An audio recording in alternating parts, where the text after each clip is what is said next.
Hey everyone, welcome back to another video.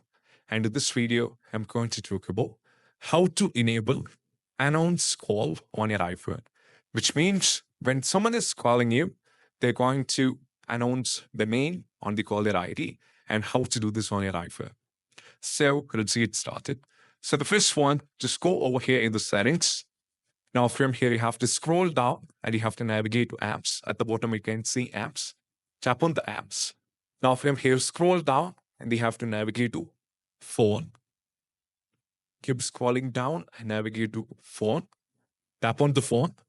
Now from here, you have to scroll down over here.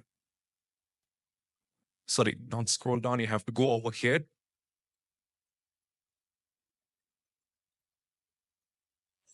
Now over here, as you can see, there is an option called announce call. You have to tap on this one.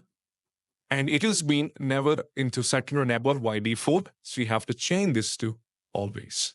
So once afterwards, when someone is calling on your iPhone, it will be announcing the name as per you saved on your phone, and you will be getting this. So this is how you can do this. And I hope this video is helpful.